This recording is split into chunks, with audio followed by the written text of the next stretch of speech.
Capitol Theatres, in association with the Traverse Theatre, presents When the Sun Meets the Sky by Robbie Gordon and Jack Nurse. Episode 3.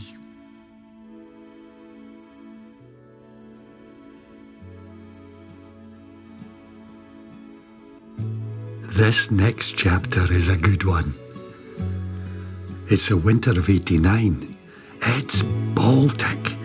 So I hope you've got another cuppa, or maybe even something stronger, if you're that way inclined.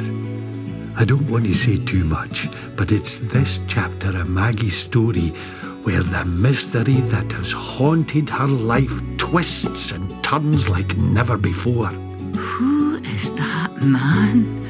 Oh, we're so close to the answer I can almost feel it. Can you? The man with the blonde hair, open mouth stare, and eyes dark like a shark. But you know that by now. You might even recognise him if you saw him. Let me know if you see him, eh? But just as Maggie the Miracle reaches out to touch the truth, it veers away from her suddenly, and the mystery deepens. Right, I won't rabbit on too much more. This isn't about me. Here we go. Maggie's driving through the grass market, clutching the steering wheel of her Ford Escort.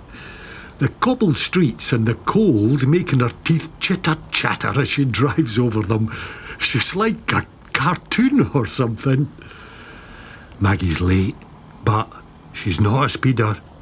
She's not much of an adventurer these days, not anymore. Not like when she chased a boy around the park or when she slept on the street to see her favourite band. That was years ago now. She wonders where she got this sense of adventure from. It certainly wasn't her mum. Maybe it was her dad, who fought and died in the war and travelled to countries Maggie would never dream of going to these days. She drives down King Stables Road as the radio plays. It's Christmas Eve, babe, in the drunk tank. Maggie switches the radio off. She hated that song last year when it first came out, and she hates it even more this time around. It's not even a Christmas song. She clicks the cassette player on instead. Her daughter Rosie's Bros album plays. When will I be famous? Well, you're famous now, boys, but it will not last for long. Maggie smiles as she parks up behind the Usher Hall. Rosie's an only child just like she was, and that's not where the similarities end. Rosie went to see Bros at the Playhouse last June. She was holed up in that stuffy theatre all afternoon with 3,000 other sweaty teenage girls. It makes Maggie think of when she went to see the Beatles, just round the corner from where she's parked right now. Rosie doesn't believe her when she tells this story that her mum had even managed to get up on the stage and ended up in the evening news. Maggie always leaves out the bit where Rosie's granny tossed the paper on the fire. Maggie chuckles. She never quite understood her mum's reaction at the time. And so she had a shock last year when Rosie slammed the Bros tickets on the kitchen table the morning of the concert to announce she was going whether her mum liked it or not. Without thinking, Maggie had felt resistant to the plan before she clocked where that feeling was coming from. Genetics. Her initial frown turned into a smile, and she stroked Rosie's blonde locks and said, Have a bloody great time. That's what it's all about, Maggie thinks. Tiny changes. She sits in the car, heat blasting, with the speakers turned up to full. It makes her feel like she's somewhere else entirely, drowning the city out, like she's in the Australian outback. She's never been, but her and her pal Nancy always used to talk about going someday. No, people, No traffic, no buildings, nothing. Just a wee bit of peace and quiet. She imagines herself there because she can't find the motivation to leave the car. She would never say she doesn't enjoy going to see her mum, but sometimes it can be a bit of a chore. Her mum's in a wee home now, but every December they take a trip to Princess Street to see the Christmas tree on the mound. Town is not as busy as it used to be at this time of year. It's not the same. But work is hard to come by these days. There's less money to spend, and most folk are struggling to just keep a roof over their head. This is another hard winter. Tough one. But she's got her mum and she's got her Rosie, and that's something. Something important.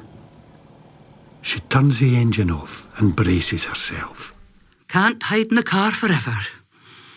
The way of the world is making her feel not too Christmassy this year, but when she reaches Princess Street, it's like magic.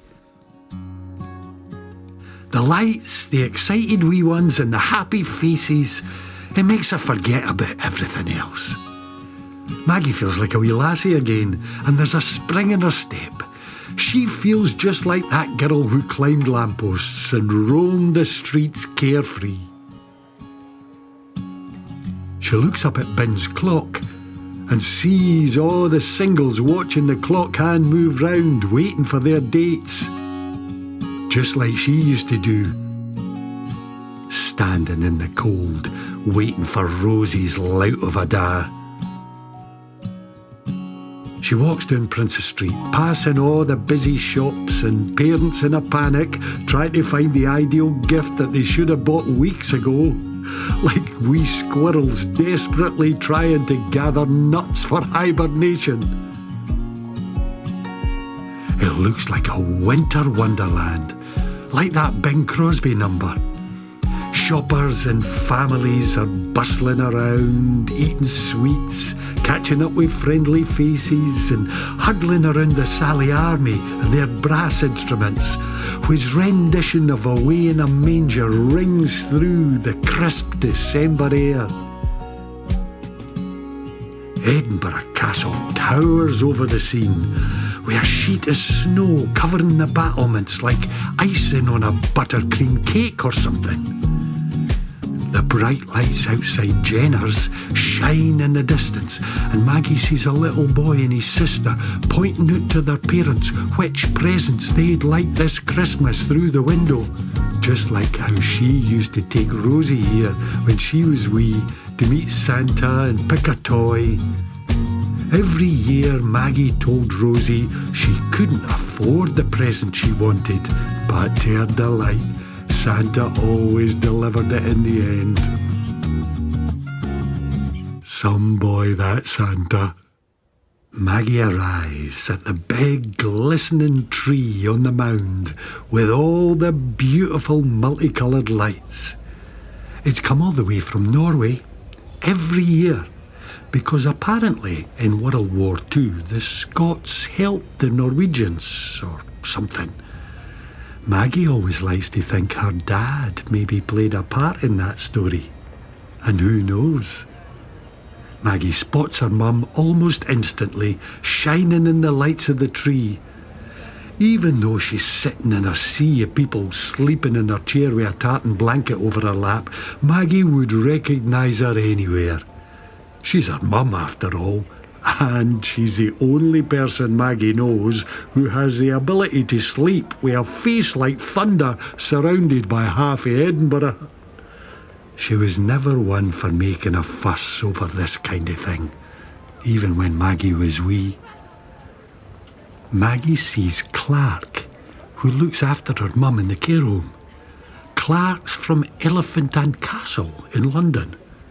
That is a place name, by the way, not a zoo or a theme park. Maggie likes spending time with Clark, which makes meetings like this just that wee bit easier. Maggie! Hi, Clark. How's she getting on? Crabbit as always. Quite the opposite, actually. She's knackered herself out because of all the fun she had yesterday. Fun? Oh, loads of fun. She's been up and about all day, dancing and singing and all sorts. Dancing and singing? Are you sure you're talking about my mum? Yeah. And she was asking everyone where their trousers were.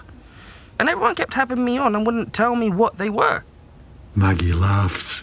Trousers sounded so ill-fitting in Clark's accent. She senses an opportunity. It's just a funny wee Scottish word for a hat. Well, I can confidently say that I don't really wear trousers. They don't look good on my head. And I definitely wouldn't wear trousers when I'm working. I wouldn't go broadcasting that. Hi, Mum. You're awake. How are you getting on? I've just come down from the Isle of Skye. I'm not very big and I'm awful shy, and the lassies shout when I go by, Donald, where's your trousers? That's the very one. She was singing it loud and shuggling away to it. You used to hate that song back in the 60s, Mum. Guess it's having a bit of a comeback. I was singing and dancing. Were you? Aye. And drunk. Drunk? I think the drink helped the singing and the dancing, if I'm honest. What? She's been drinking? She's not supposed to be taking a drink. Well, she never, and that's the genius of it. We dipped a little tea bag in some warm water and told her it's her favourite whiskey. That's brilliant. Just another day in the office. It wasn't you. Well, who was it then? My visitor. Visitor? That sounds harsher than Maggie means it. No offence, but who else would visit her mum? She was never much of a social butterfly apart from going to the church. And Maggie hasn't heard of any other visitors before. No, he wasn't a visitor as such. He was an entertainer. We have visit awards sometimes. Right. That wasn't on this week's timetable. It was a late booking, sorry. I should have mentioned it. Oh, I thought you just came to see me. Ah, if only we could afford all the residents to have their own personal entertainer. We've talked about this. She's obviously forgotten. I haven't. The more Maggie thinks about it, Clark seems to be acting stranger and stranger. Like he's holding something back. He's grasping onto the back of the wheelchair, eyes looking everywhere but Maggie. I always thought he was dangerous, Maggie. Dangerous? But he's just a wee boy, climbing up a lamppost in the meadows. The hair on the back of Maggie's neck stands up. In her mind's eye, she sees fragments of a face. A ghost. What did he look like? A small guy. Tall guy. You'll need to give me more than that. Older? Than what? It was just a guy. Blonde hair. I think. Dark. Dark brown eyes. The penny drops instantly. Dark like a shark. The man. I can't remember, all right? What was his name? Let the wind blow high, let the wind blow low. Through the streets in my kilt I'll go. All the lassies say hello. Donald, where's your trousers? Donald. Is that right, Mum? Donald. Mum? Who is Donald? Donald, where's your trousers? She doesn't know. Not anymore. And as snow starts to fall, Maggie takes the back of her mum's wheelchair away from Clark, and she holds on tight, not wanting to let go. She remembers when her mum used to guard her like a hawk, but she's the hawk now. Do not let that man near my mum again. Maggie's mum warned her about the boy with the blonde hair, open-mouthed stare, and eyes dark like a shark. But Maggie thinks now it's her responsibility to protect her family from the man. The man who has appeared at 3 points throughout her life. First as a wee boy, then as a young man, and now 25 years later, who is he? Who is he? This question pulses through Maggie. She finally has a part of the answer. A name. Donald. Another piece of the puzzle. Small bits of the jigsaw in her hand, but they're melting like the snow. A boy at the Meadows, a man stalking her that night at the Beatles concert, and now visiting her mum? What is going on? What does he want? Who is Donald?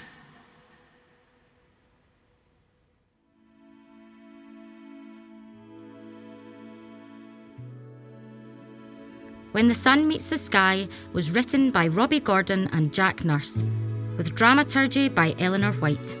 Composition, sound design and mixing was by Van Ives, with additional sound recording by Rory Dunn, directed by Jack Nurse. With Tamdene Byrne. Maggie was played by Rebecca Lumsden and Maureen Beattie. Maggie's mum was played by Irene Allen. And Clark was played by Mason Clark Whale, with thanks to the members of the Capitol Theatre's dementia-friendly community, whose life stories and expertise contributed to the making of When the Sun Meets the Sky. Accompanying sensory resource boxes are created by Dr. Alex Howard and Dawn Irvin. To request a sensory box, see the details on Capitol Theatre's website. The play was funded by Creative Scotland and D'Oyly Carte Charitable Trust. Capitol Theatres is a registered Scottish charity number SC018605.